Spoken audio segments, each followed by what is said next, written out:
Good morning student. जैसे कि हम पिछले क्लास में परावर्तन के नियम और प्रकाश की जो है विशेषताओं के बारे में हमने देखा था, उसके लक्षण क्या क्या होते हैं। उसमें थोड़ा सा एक माइनर मिस्टेक हो गया था। प्रकाश का तरंगदैर्घ्य हमने 3900 एंगस्ट्रॉम से 7800 एंगस्ट्रॉम बताया। इसको बाय मिस्टेक हमने 2900 बोल दिया था, ये 3900 है, ठीक है ना। एक तो ये, और परावर्तन के नियम हमने देखा था बेटा। परावर्तन के नियम में हमने दो नियम बताया था। फर्स्ट नियम क्या था? आपतित किरण, परावर्तित किरण, अभिलंब तथा परावर्तक सतह एक ही तल पे होते हैं। फिर से एक बार क्लियर किया। फर्स्ट नियम के अनुसार क्या था? आपतित किरण, परावर्तित किरण, अभिलंब, परावर्तक एक ही तल पे होते हैं। और सेकेंड बताया गया था आपको, आपतन कोण जो है सदैव किसके बराबर होता है? परावर्तन कोण के, I = R। अब नेक्स्ट उस क्लास को हम आगे बढ़ाते हुए देखते हैं। एक आपको विसरित परावर्तन होता है। क्या होता है? विसरित परावर्तन।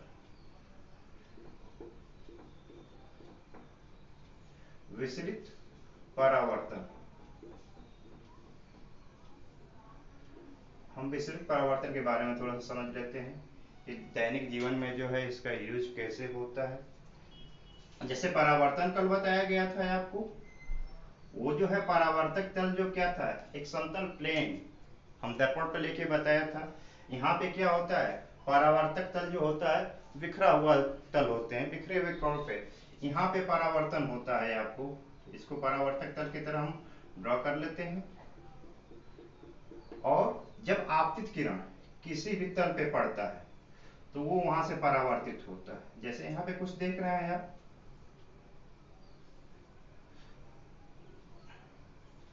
तो ये अलग अलग डायरेक्शन में जो है परावर्तित हो रहे हैं।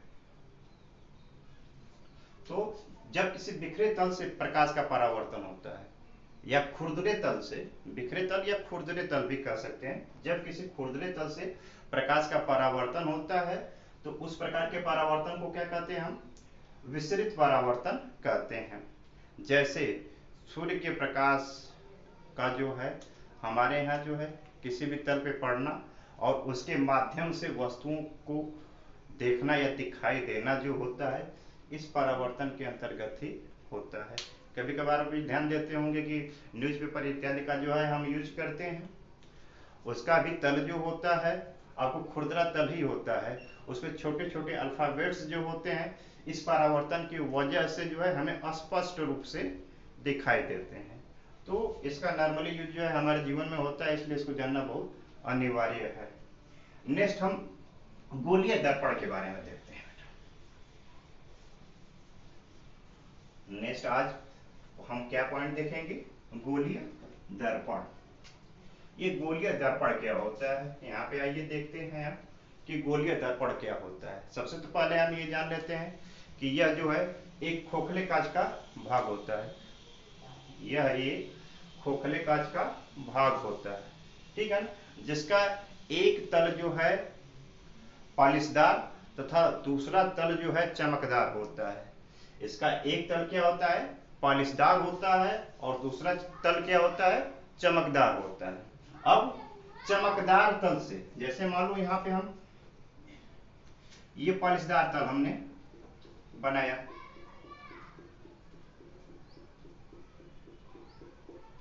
ये आपको पॉलिशदार तल हो गया, और इसके अंदर वाला ये तल,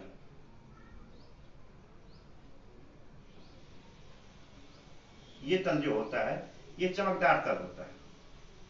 तो प्रकाश का परावर्तन जो होता है ये जो क्या होता है?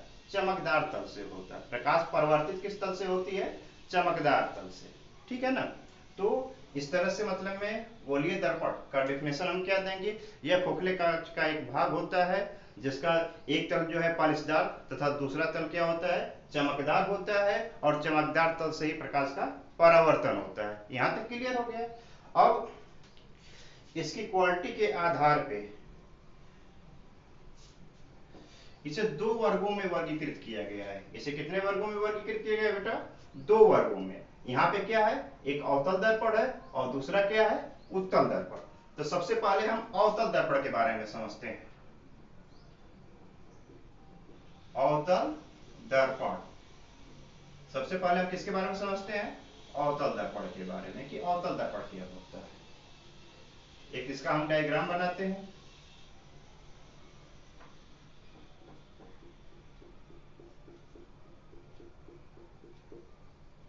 देखिए एक नॉर्मल सा डायग्राम है, यहाँ पे आप देखिए, समझने का प्रयास करिए।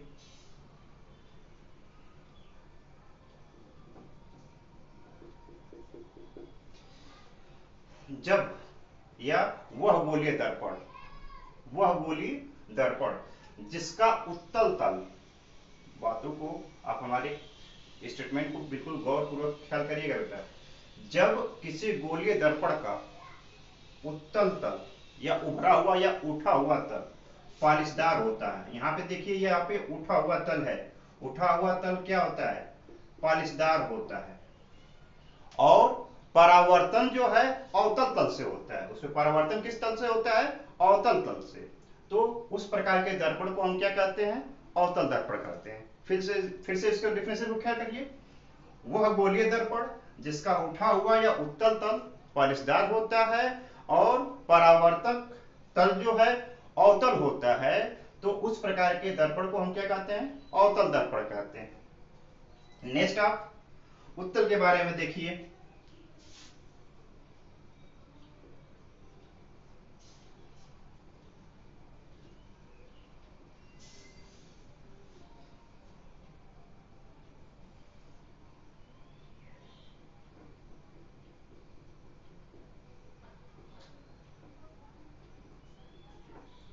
देखिए उत्तल दर्पण के बारे में क्या है, जस्ट उसके विपरीत है। गोलीय दर्पण का वह स्वरूप जिसमें इसका उत्तल तल परावर्तक तथा अवतल तल, उत्तल तल परावर्तक तथा अवतल तल अथवा दबा हुआ तल क्या होता है, पालिशदार होता है। उस दर्पण को क्या कहते हैं हम, उत्तल दर्पण कहते हैं। इसे क्या कहते हैं, उत्तल दर्पण। पुनः एक बार गौर करिए कि वह गोलीय दर्पण जिसका अवतल तल पालिशदार तथा उत्तल उठा हुआ तल क्या होता है, परावर्तक होता है, उसे हम क्या कहते हैं, उत्तल दर्पण कहते हैं। थोड़ा सा इनका उपयोग देख लेते हैं। अवतल दर्पण का उपयोग जो होता है डॉक्टरों द्वारा जो है कान, दांत इत्यादि के भाग को जो है देखने के लिए किया जाता है। इसके बाद भी इसको क्या है, परावर्तक दूरदर्शी के रूप में भी यूज किया जाता है। इसका प्रयोग जो है पीछे की साइड की वस्तुओं को देखने के लिए, जैसे आपको ट्रक इत्यादि को ले लिया जाता है, उसके फ्रंट साइड पे मतलब में लगा होता है, या लैंप के परावर्तक या पीछे की वस्तु को देखने के लिए जो है इसका यूज किया जाता है। तो इसका कुछ नॉर्मल यूज है। अब इसके बाद से नेक्स्ट पॉइंट हम देखते हैं बेटा कि गोलीय दर्पण से संबंधित कुछ परिभाषाएं अथवा मुख्य बिंदु। कई बिंदुए होते हैं, उनके बारे में हम जान लेते हैं जो बहुत ही मुख्य हैं। इससे पहले हम एक डायग्राम बना लेते हैं।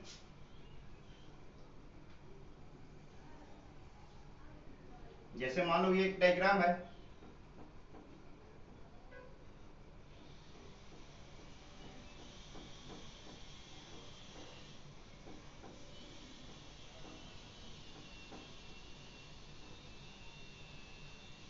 हमने एक डायग्राम यहाँ पे बनाया,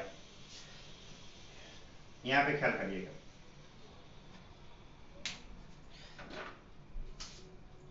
यह एक दर्पण लेते हैं,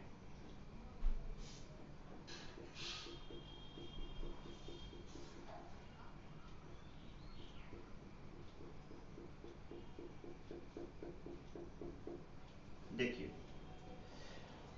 इसकी क्वालिटी तो आपको देख के ही पहचान में आ गया होगा किस प्रकार का ये दर्पण है। ये किस प्रकार का दर्पण है, कौन सा तल पालिशदार है, उत्तल तल है, इसलिए क्या है, अवतल दर्पण है। ठीक है ना। अब इस दर्पण को हम देखते हैं। अब पहला पॉइंट आप देखते हैं, दर्पण का ध्रुव। ये क्या होता है, किसी भी दर्पण का ध्रुव क्या होता है, तो जो परावर्तक तल होता है, यहाँ पे देखो परावर्तक तल हम एम डैश से इंडिकेट किए हैं। जो परावर्तक तल होता है उसका मिड पॉइंट, मध्य बिंदु ही क्या कहलाता है? दर्पण का ध्रुव कहलाता है, जिसे हम किससे इंडिकेट करते हैं? कैपिटल पी से। इसे हम किससे इंडिकेट करते हैं? कैपिटल पी से। फिर से एक बात ख्याल कीजिए कि परावर्तक तल, जो परावर्तक तल एम एम डैश है, इसके मध्य बिंदु को किसी भी दर्पण का ध्रुव कहते हैं, जिसे हम कैपिटल पी से प्रदर्शित करते हैं। कैपिटल पी यानी कि पोल। अब दूसरा चीज हम देखते हैं डिफिनेशन। पहले हम वक्रता केंद्र देखते हैं। वक्रता केंद्र क्या होता है? गोलीय कांच का दर्पण जिस गोलीय कांच का होता है उसके केंद्र को ही वक्रता केंद्र कहते हैं। दर्पण जिस गोलीय कांच का भाग होता है उसके केंद्र को ही हम क्या कहते हैं? वक्रता केंद्र कहते हैं, जिसे हम क्या करते हैं? कैपिटल सी से प्रदर्शित करते हैं। जिसको हम किससे प्रदर्शित करते हैं? कैपिटल सी से। अब नेक्स्ट पॉइंट देखते हैं हम, मुख्य अक्ष। नेक्स्ट पॉइंट क्या है आपको? मुख्य अक्ष है। इस मुख्य अक्ष के बारे में हम देखते हैं क्या? मुख्य अक्ष, इसके बारे में देख लेते हैं बेटा कि पोल और केंद्र से होके जाने वाला अक्ष, यानी कि दर्पण के ध्रुव और वक्रता केंद्र से होके जाने वाले अक्ष को हम क्या कहते हैं बेटा? मुख्य अक्ष कहते हैं। इसको क्या कहते हैं हम? मुख्य अक्ष। ये तो आपको क्लियर हो गया, यानी कि यहाँ पे तीन डेफिनेशन आपको क्लियर हो गए। दर्पण का ध्रुव क्या है? पी है, ये आपको वक्रता केंद्र आपको सी है, और पोल से सेंटर या सेंटर व पोल से होके जाने वाले अक्ष को क्या कहते हैं? मुख्य अक्ष कहते हैं। अब देखते हैं हम वक्रता त्रिज्या। वक्रता त्रिज्या के बारे में हम जान लेते हैं। ध्रुव से वक्रता केंद्र के बीच की दूरी, ध्रुव से जो है वक्रता केंद्र के बीच की दूरी, ध्रुव से वक्रता केंद्र के बीच की दूरी को वक्रता त्रिज्या कहते हैं, जिसे हम क्या करते हैं? कैपिटल आर से प्रदर्शित करते हैं। जिसे हम किससे प्रदर्शित करते हैं? कैपिटल आर से प्रदर्शित करते हैं। तो ये कुछ डिफिनेशन है। नेक्स्ट डिफिनेशन पे तरफ हम आगे बढ़ते हैं। मुख्य फोकस। नेक्स्ट डिफिनेशन क्या है? मुख्य फोकस। देखो यहाँ पे मुख्य फोकस क्या है? परावर्तन के पश्चात आप परावर्तित किरणें मुख्य अक्ष के, परावर्तन के पश्चात परावर्तित किरणें मुख्य अक्ष के जिस बिंदु पर मिलती हैं अथवा मिलती हुई प्रतीत होती हैं। मुख्य अक्ष के जिस बिंदु पर मिलती हैं अथवा मिलती हुई प्रतीत होती हैं, उसे हम क्या कहते हैं? आपको मुख्य फोकस कहते हैं। ठीक है ना? यहाँ पे जैसे देखो, यहाँ एक वस्तु है, यहाँ से ये किरण जो है जा रही है और इस पे पड़ने के बाद परावर्तित हो रही है। पुनः ये एक वस्तु मान लो कि वैसे ही ये किरण यहाँ से जा रही है, ये यहाँ पे परावर्तित हो रही है। तो यह मुख्य अक्ष के जिस बिंदु पे मिल रही है, देखो ये बिंदु है, इस बिंदु को ही क्या कहते हैं? हम मुख्य फोकस या फोकस कहते हैं। क्लियर हो गया यहाँ पे? और ये भी थोड़ा सा देख लेते हैं हम। दो स्टेप पर इसमें दो पॉइंट बताए हैं कि जिस बिंदु पे मिलती है अथवा मिलती हुई प्रतीत होती है। यहाँ पे अवतल दर्पण में वो क्या है? मिलती हैं, और उत्तल में जो है मिलती हुई प्रतीत होती हैं। तो ये मुख्य फोकस आपको या फोकस हो गया। अब नेक्स्ट पॉइंट पे हम आते हैं, फोकस दूरी। नेक्स्ट पॉइंट क्या है आपको? फोकस दूरी। फोकस दूरी क्या होता है भाई? पोल से फोकस के बीच की दूरी को, ये पोल से फोकस के बीच की जो दूरी है आपको, ये दूरी ही क्या कहलाता है? आपको फोकस दूरी कहलाता है। फिर से क्लियर करिए, पोल से फोकस के बीच की दूरी जो है आपको क्या कहलाता है? फोकस दूरी कहलाता है, जिसे हम स्मॉल एफ से प्रदर्शित करते हैं। जिसे हम किससे प्रदर्शित करते हैं? स्मॉल एफ से। अब हम देख लेते हैं नेक्स्ट पॉइंट, फोकस तल। फोकस तल मुख्य फोकस से या मुख्य फोकस के लंबवत तल को क्या कहते हैं? फोकस तल कहते हैं। नॉर्मल सा डिफरेंशियल है कि मुख्य फोकस या फोकस के लंबवत तल को हम क्या कहते हैं? फोकस तल कहते हैं। ये कुछ डिफिनेशन हो गए। नेक्स्ट पॉइंट हम देखते हैं, प्रतिबिंब।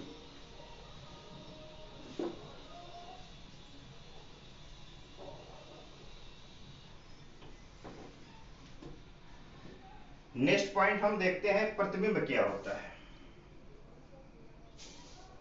प्रतिबिंब,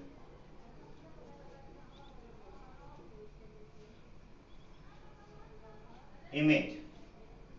यहां पे देखिए प्रतिबिंब क्या होता है, किसी बिंदु से या किसी बिंदु से दो या दो से अधिक प्रकाश, किसी बिंदु से दो या दो से अधिक प्रकाश परावर्तित होकर या परावर्तित होते हुए जिस बिंदु पे मिलती हैं उसे पहले बिंदु का जो है प्रतिबिंब कहते हैं। फिर से एक बार खेल के, किसी बिंदु से या किसी वस्तु से चलने वाली दो या दो से अधिक प्रकाश किरण परावर्तन के पश्चात जिस बिंदु पर मिलती हैं अथवा मिलती हुई प्रतीत होती हैं उसे जो है पहले बिंदु से का प्रतिबिंब कहते हैं। जिस बिंदु से चली होती हैं उस बिंदु का क्या करते हैं, प्रतिबिंब करते हैं। जहां पे परावर्तित किरणें क्या होती हैं, मिलती हैं, उसे हम क्या कहते हैं, प्रतिबिंब कहते हैं।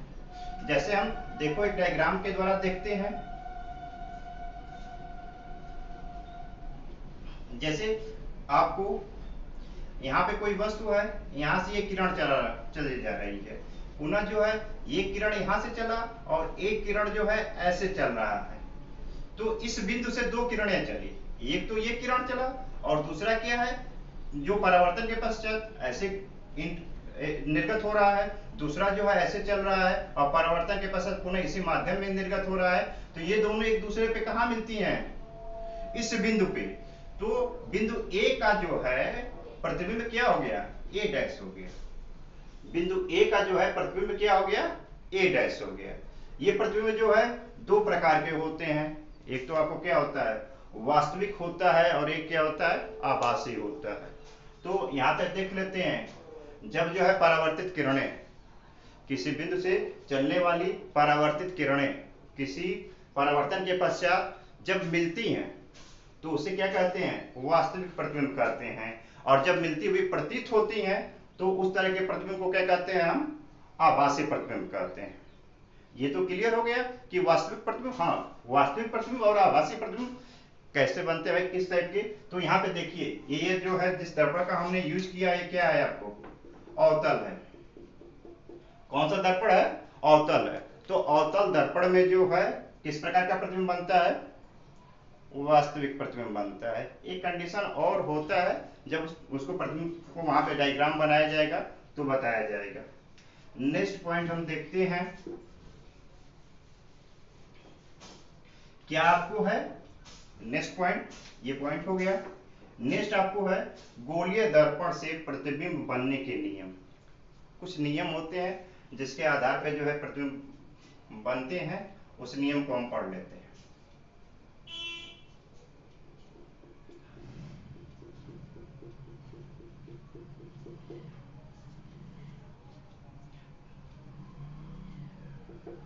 जैसे ही आपको यहाँ पे ये परावर्तक तल का मध्य बिंदु है, इसे P कहते हैं। ये आपको सेंटर C हो गया। अब यहां से देखो, फर्स्ट आपको रूल क्या होता है, इसमें तीन जो होते हैं प्रतिबिंब बनने के तीन नियम होते हैं। तीनों नियम के बारे में वन बाई वन जो है हम देख लेते हैं। फर्स्ट नियम में देखो कि जब प्रकाश किरण मुख्य अक्ष के समांतर होती है, जब प्रकाश किरण मुख्य अक्ष के क्या होती है, समांतर होती है। जब प्रकाश किरण जो है मुख्य अक्ष के समांतर होती है तो परावर्तन के पश्चात वह फोकस से गुजरती है। किससे गुजरती है, फोकस से गुजरती है। परावर्तन के पश्चात वो जो है फोकस से निर्गत होती है, गुजरती है। फर्स्ट नियम है, फिर से एक बार ख्याल करिए, जब प्रकाश किरण मुख्य अक्ष के समांतर होती है तो परावर्तन के पश्चात वह फोकस से गुजरती है। सेकेंड, आपको जब प्रकाश किरण, सेकेंड में हम देखते हैं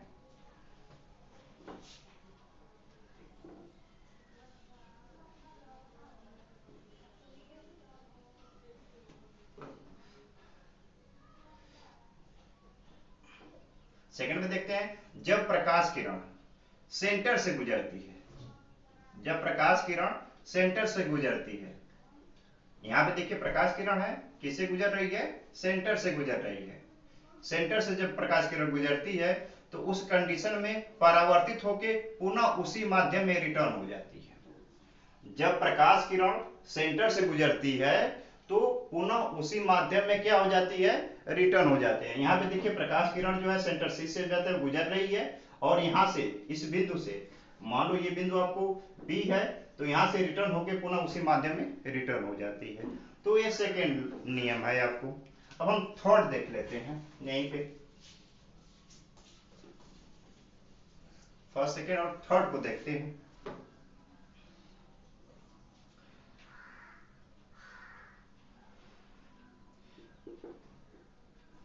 जब प्रकाश किरण फोकस से गुजरती है, जब प्रकाश किरण जो है फोकस से गुजरती है, यहाँ पे फोकस से ही गुजर रही है प्रकाश किरण। जब प्रकाश किरण जो है फोकस से गुजरती है तो परावर्तन के पश्चात, यहाँ पे इस बिंदु से परावर्तित होगी, परावर्तन के पश्चात पुनः जो है मुख्य अक्ष के समांतर जो है रिटर्न हो जाती है।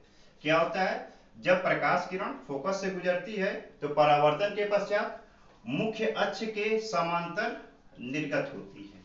तो ये आपके गोलीय दर्पण से प्रतिबिंब बनने के कुछ नियम थे, फर्स्ट सेकेंड थर्ड नियम। इन तीनों नियम को हम ध्यान में रखेंगे। नेक्स्ट वीडियो में जो है हम उत्तल दर्पण और अवतल दर्पण में किस किस स्थिति में जो है किस किस प्रकार का जो है प्रतिबिंब बनता है उसके बारे में हम अध्ययन करेंगे। आप इन जो पॉइंट को है अच्छी तरह से रिवाइज करेंगे, नोट्स बनाएंगे। नेक्स्ट वीडियो में हम फिर से मिलते हैं। आप अपना ध्यान रखिए। बाय बेटा।